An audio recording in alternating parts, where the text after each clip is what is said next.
Wherever you are in the world or wherever you are on your journey, welcome to the Recovery Journey podcast with Horizon Behavioral Health, where we know recovery is possible and every day is a second chance. Are you struggling with substance use addiction or worried about a friend or a loved one? You're not alone in this fight. We're here with some special guests joining us from their unique place of recovery or a supportive role in helping others on their recovery journey.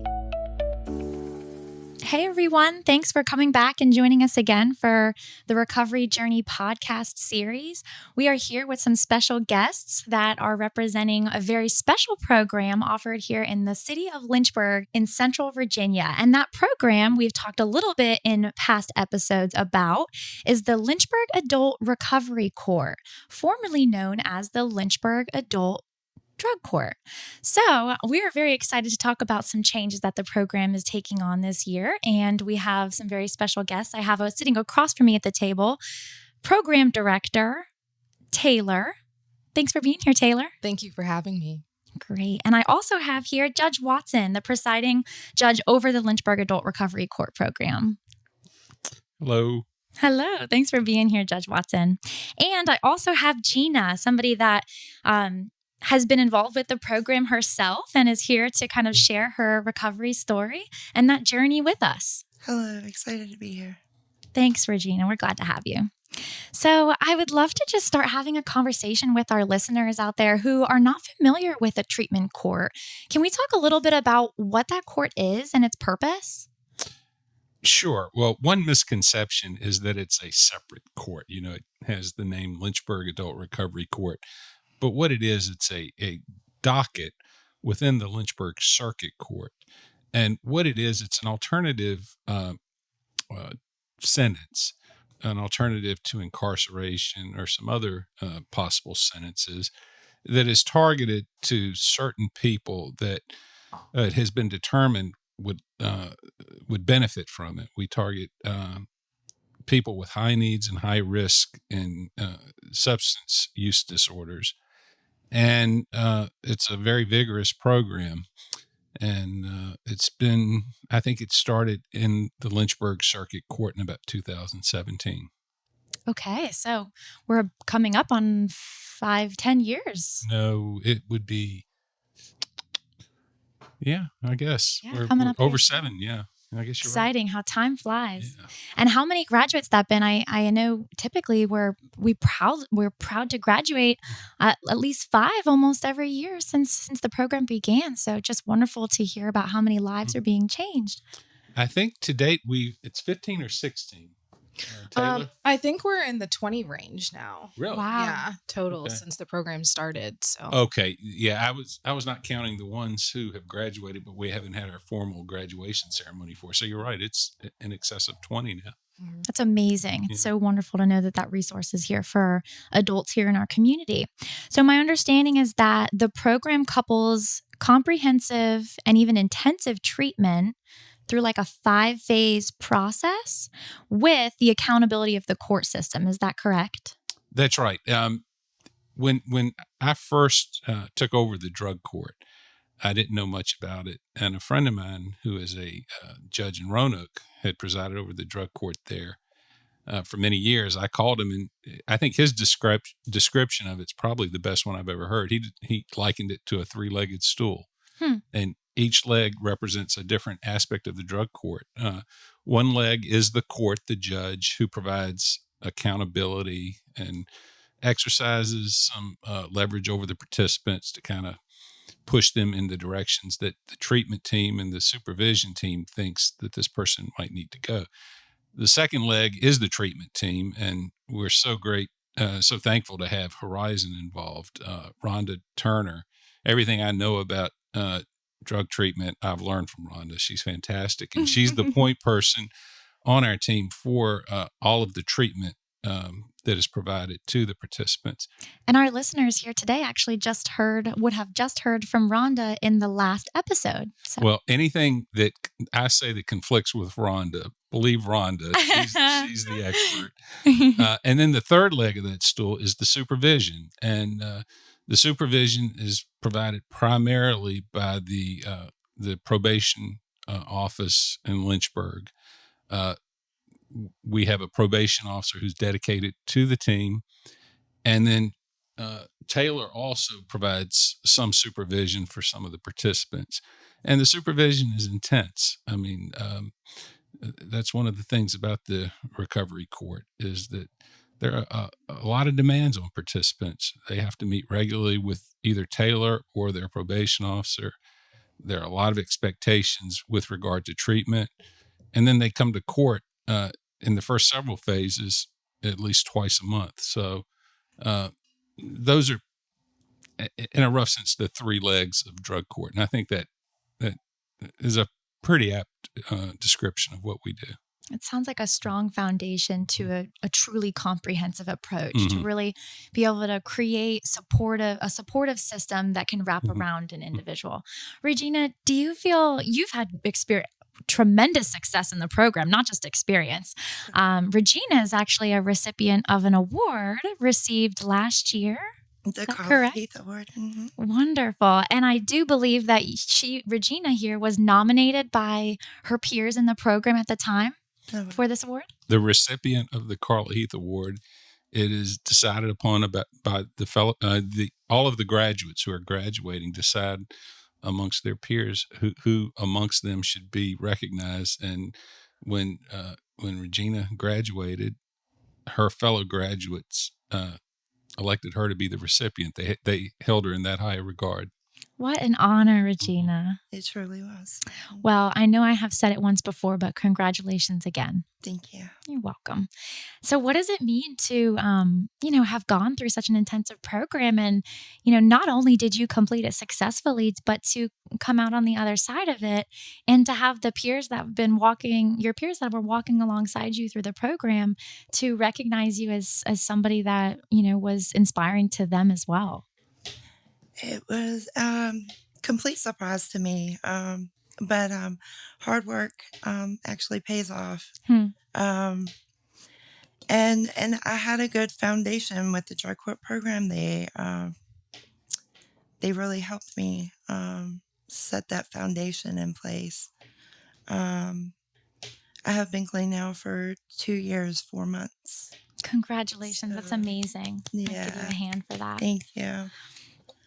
So if you could, I would love to go back and just talk a little bit about, the start of your journey, where everything got started before you were connected to drug court. How did you get connected there? Okay, so I got into some legal trouble due to my addiction. And it was quite obvious to the system that I was a user. And I wasn't like somebody that was selling the drugs. I was somebody using the drugs. And that the drug court program would have been an asset to me, really help me instead of incarceration that hinders so many people. And today I have them to thank because I don't have a felony on my record, but I did a lot of the work. They give you the opportunity and they give you the platform, and then you have to take it from there. Yeah. So it is an intensive program. And, as you're thinking back was it about a year of time that you spent in the program completing the 5 phases? Yes, because I try to avoid the whole process for about 6 months. So it's a big step to take, I imagine. That was the hardest part for me, was accepting defeat and accepting the fact that I had a problem, accepting the fact that I needed help. Once I got out of my own way, though, it was a lot easier. Things are set up in a way that the phases are set up in a way that are very intensive in the beginning, and they kind of let up a little bit over time as you prove to them that you are starting a new path in life.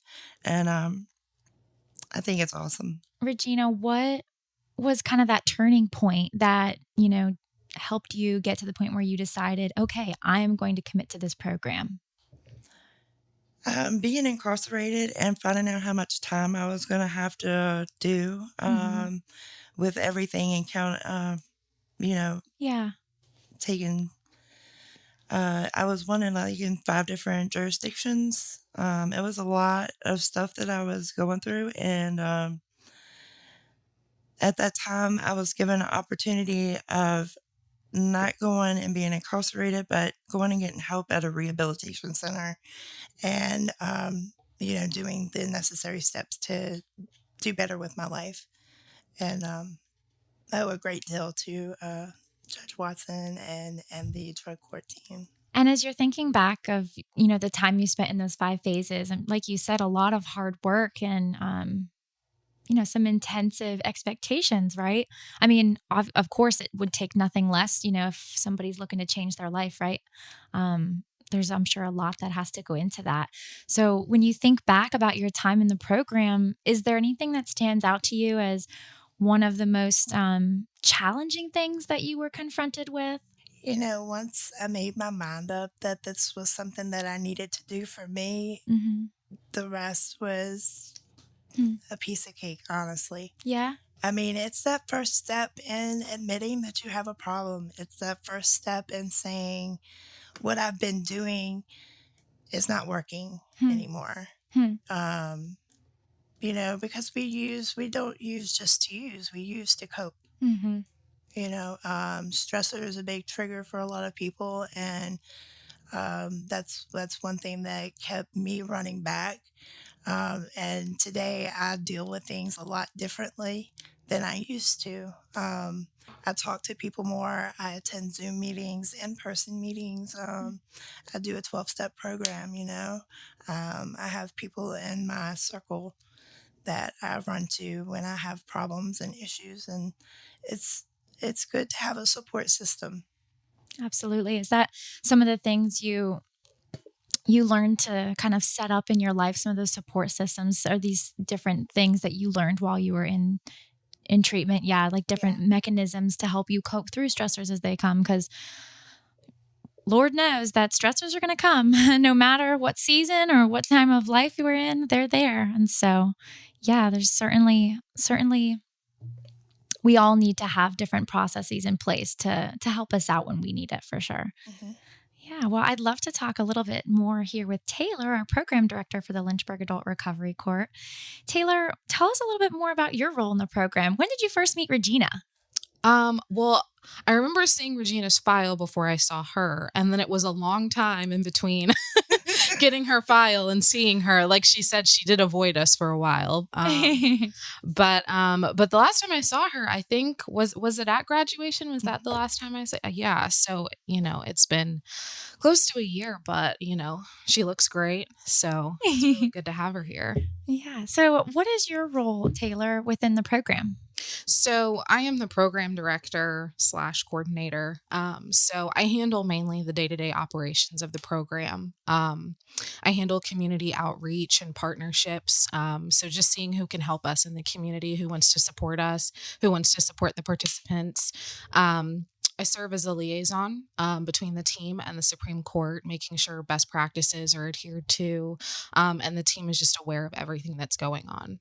So Judge Watson likes to call me the drug court czar. So what are some of the ways that our community and different perhaps organizations in the community have gotten behind the Lynchburg Adult Recovery Court to support its participants and graduates? So I will say Lynchburg is a great community. We are very resource rich. We have so many resources here, and so many people are always willing to help us out. But it's really nice. Our team is so great.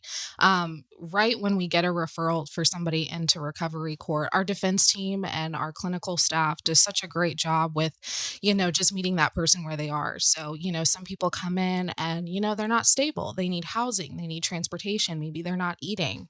They need health insurance. They need a cell phone. They need so many things. And so, our team, I probably know the least out of anyone on our team about resources in the community. But they're just so good at getting people connected to different resources, whether it be transportation, housing, just anything you can possibly think of. That's amazing. We know that a lot of those barriers can be huge when we're talking about, taking that first step. And, sometimes that means changing somebody's entire life around in order to help them achieve their potential, like Regina has here. I would love to know, Regina, Judge Watson, and Taylor, what is one of the most inspiring transformations you have seen while being a part of the court? And Regina, what comes to mind when you think about, how far you've come since, a year and a half ago, right? When you decided to take that first step. Joyous and free. Joyous and free, she Joyous and says. free. Hmm. I'm very blessed. I really am. I've completely done a 180. I don't call it a 360 because then you start where you end where you begin. Hmm. And that's not my story. So I'm doing a lot better nowadays. And I will say that I think Gina undersells her accomplishment a little bit. She makes it sound easier than I think that it was. And that all is a result of her hard work, because the state average for success in recovery court, and success being defined as graduating, it's about 40% of participants. Wow. So about 60% of statewide participants in a recovery court don't succeed. They don't make it. They don't graduate. And a recovery court, it's hard for me to, just so people know, as of July 1st, their name changed from the Adult Drug Court to the Adult Recovery Court, and that was as a result of legislation passed by the General Assembly. So it's going to take me a while to stop saying drug court. But as I was saying, about 60% of people do not succeed, and I think our recovery court is probably close to those numbers. We're about 50%. We're about 50%. Yeah. So, you come into drug court, and there's no guarantee of success. The only guarantee is that you'll be given the opportunity to succeed, but whether you succeed is dependent on you. And you asked about, some of the more inspiring things I've seen. Gina was one of them. She was, and I think that's reflected by the high regard that her peers held her in. And there are other people. I've got to say, I didn't know a lot about recovery court. I inherited the court. I didn't start it. Judge Burnett started it in 2017, and I took it over in 2020, right in the middle of COVID. And so it took us a while to kind of get back going because of COVID. But since then, I've seen any number of very inspirational people who have succeeded. And a lot of them, I didn't think there was a chance that they would succeed. They were so deep in their addictions. They'd come to court and they just looked terrible. And, they couldn't pass a drug test. And I was more worried about them just remaining alive. Yeah. And then all of a sudden, something, I don't know what it is, whether it's in treatment or something inside of them, but something clicks. And all of a sudden, you see a different person. And I don't know how many cases we've had like that, but we've had quite a few. And when I first started as the drug court judge, the first time I saw it, it amazed me. I couldn't believe what I was seeing, and now I've come to expect it. And it teaches you not to give up on people. There are people, and you're like, there's no way they're going to make it, but don't give up, because I've seen too many who have changed, and I'm not sure what the secret sauce is. It's amazing. It's an amazing thing to see when it happens. Well, I may just have to turn it back to Regina here. What is the secret sauce? Yeah. What is that thing that just... It's coming to a realization that you need help and that you're ready to ask for the help. They have all the resources. It's up to you to tap into them. It's been very clear to me just in getting together for this podcast today that, a big part of that, those resources are also the relationships and the connections. It's so obvious to me that you have built within the program. It warmed my heart when you walked in here, Regina, to see you and Judge Watson sharing a warm embrace. And it's just so nice to know that, despite people's normal interactions with the court system, which obviously aren't usually good ones, right? Right. That you can walk into, an environment here at the podcast and see Judge Watson and to feel supported in that court environment is amazing, And I imagine that's, not something that people often feel. Well, that's one of the differences about the recovery court. I see these participants in the first what two Two, first, first two first two phases. phases. I'm seeing them twice a month, and then in phase 3, 4, and 5, I'm seeing them once a month. And generally, people are in phase 1 and phase 2 longer than they're in phase 3, 4, and 5. Oh, it feels like forever. Forever, yeah. So I get to know the participants, and I'm rooting for them. Whereas in other aspects of my job, I see someone once, maybe twice, and then move on. And so you don't really get to know the whole person. And one of the things about drug court, I know where they work. I know, what's going on with their families. I know when they're having a bad week for whatever reason. And so you do get, I don't want to say invested. That might be a little strong. But you do get to know the person, and you're rooting for them.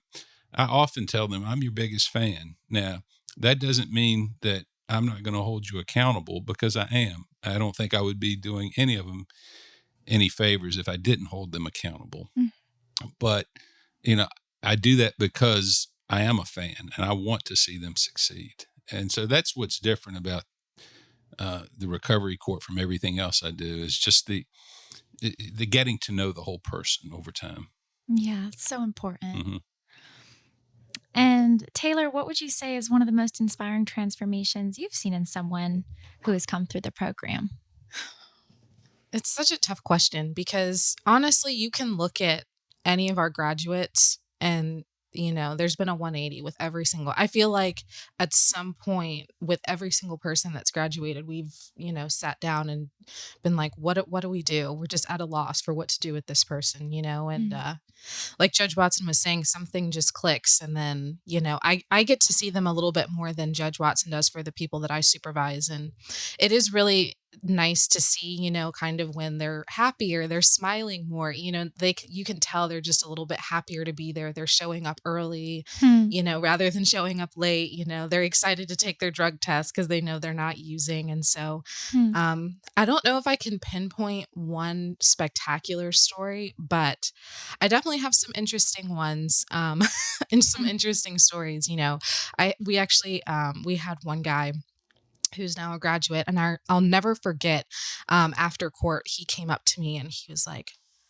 "Can you get Judge Watson to put some jail time over my head? I need it to to use as leverage for me in this program." And I just kind of looked at him, because whoever walks up to somebody and says, "Oh, I want some jail time over my head," and but just looking for that accountability, it's amazing. Regina, I'm sure you can relate. That's an example of what I'm saying by using the tools that they offer. It's a little bit extreme, I know, but it's what gets the job done. I mean, when you're in the situation where you're getting ready to lose your freedom, yeah, you'll do puts it all on the line. Needs to be done to not lose it. Before you entered the program, Regina, did you ever feel like you had, that level of support in your life, like a person or a group or whatever it was, to really help you that much with the accountability piece? No. Yeah. No. Yeah, it's a hard thing to come by. It's hard to play the role of the person that's going to help keep somebody accountable.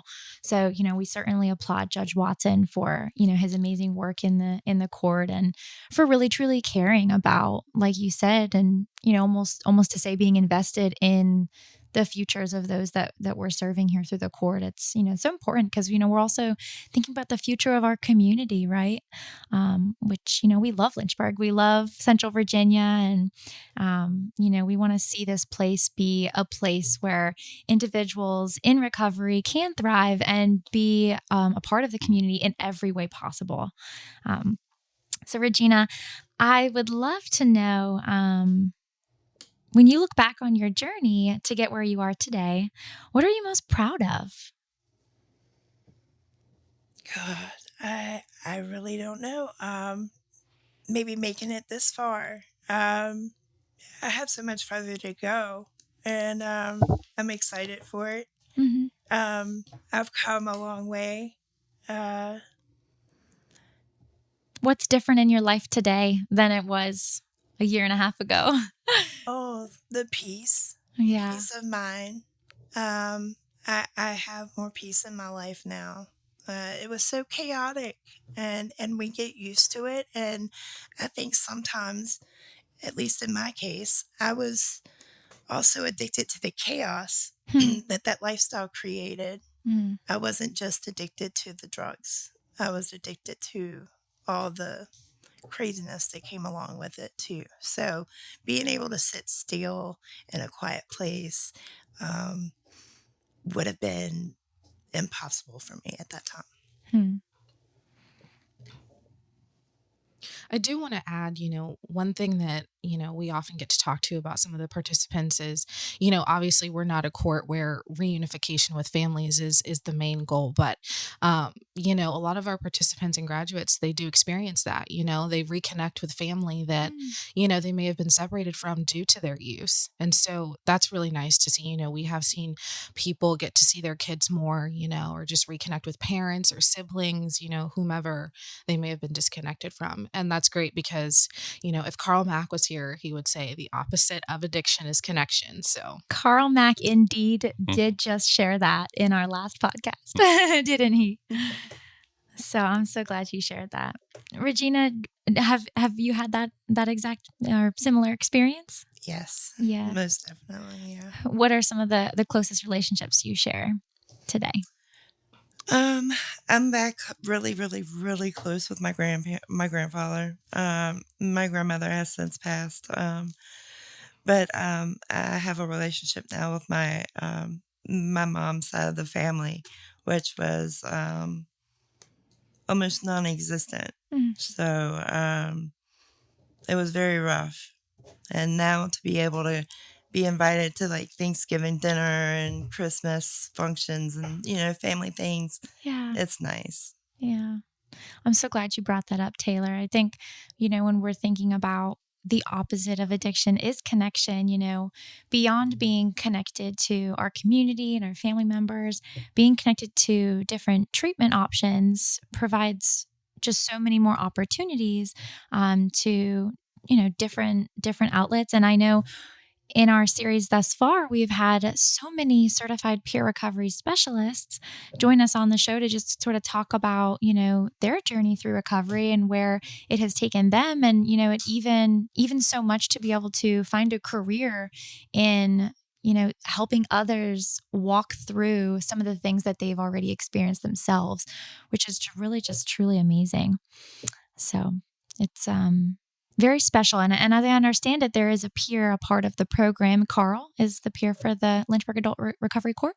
Yeah, I probably should revise my description of drug court or recovery court as a three-legged stool. We're more of a four-legged stool because Carl is a big part of our team, and he's with the Department of Health. He's a health educator and peer support professional, and I require every participant in drug court to have regular communications with Carl. And I think a lot of the success of our participants is in no small part because of Carl and the connections that he makes with the participants. So from now on, we're a four-legged stool. Yes, peer support cannot be understated when we're thinking about treatment. It is so, so important. I see Regina shaking her head. How impactful is that? And has that been for you to be able to walk in this journey alongside other peers? It goes back to it takes one to know one type of thing. Mm-hmm. Having somebody that's been down the road, maybe not the exact same road, but it brought up the exact same feelings, you know what I mean? Maybe not the exact same situations, but we all have the feelings. And that's basically what the bottom line is, how to cope with those feelings. Yeah, that's so important. Yeah. And Taylor, how does a person get connected to this program? What does that look like, the referral process? So typically it starts when someone is, they have charges in our circuit court. And, whether it be the judge, whether it be the prosecutor, the defense attorney, the client themselves, a probation officer, somebody says, this person might be an ideal candidate for the program. Typically it's somebody that, has been kind of in and out, typically on the same kind of charges, whether it's drug related, larceny, stealing to sell to support the habit, that kind of Mm-hmm. thing. And so, they say, hey, I want to try recovery court. And at that point, the judge, whether it's Judge Watson or other presiding judge, he does an evaluation order. And then at that point, we get the case. And so from there, we evaluate based on, what their substance use disorder might be, the level of intensity that it's at. And then we've actually been trying to get, clinical evaluations done just to see what their treatment level is like. So if somebody comes in and, they really need inpatient, we're going to try to get them into inpatient, even if it means, missing their first court date to officially be accepted because that's what they need, And so Rhonda Turner and her team at Horizon do a great job with, helping us out with that and just get on the ball so that people can be referred to treatment faster. And the way that it comes to me is usually, well, almost always, it's in the form of a plea agreement between the Commonwealth Attorney's Office and the defense attorney. And oftentimes, not always, but oftentimes, the defendant is represented by the Lynchburg Public Defender's Office. And so they do a very good job between the Commonwealth Attorney and the defense attorneys in identifying potential candidates. And generally, if they don't agree, the person probably is not going to come into drug court. I can't imagine having a smoothly operating, successful recovery court without the support of your Commonwealth Attorney's Office. And I will say that Bethany Harrison, the Commonwealth Attorney for the city of Lynchburg, is a big proponent. And I will even say when I became the recovery court judge, she was one of the first people to reach out to me because she knew that I didn't know much about it and offered me resources and other things to kind of get up to speed. And also, our public defender's office, Aaron Boone leads that office. They once someone comes into a recovery court as a participant, they are represented by the public defender's office, and that's in the person of Brad Lindsay. He's an attorney with that office, and he does a fantastic job of representing the participants. So the Commonwealth Attorney and the defense bar are a big part of identifying, who would be a likely candidate to participate in the recovery court. I'm so glad you mentioned some of those key partners here. We know that this program would certainly not be possible if it wasn't for being deeply rooted in collaborative partnerships. And these folks in the community really care about every single one of these individuals that are coming through their programs and the graduates to be. So thank you so much for mentioning that, Judge Watson. So, Judge Watson, what would you say to someone who has not had good experiences with the court system in the past and, perhaps are hesitant to even considering a program like this if it's something that is an option for them? Well, the first thing I would say is that there are no promises. And this is what I tell people when they are presented to me at a hearing through a plea agreement. And I'm considering whether to order that they be evaluated to participate, that I expect two things from them. And I tell them this at the beginning.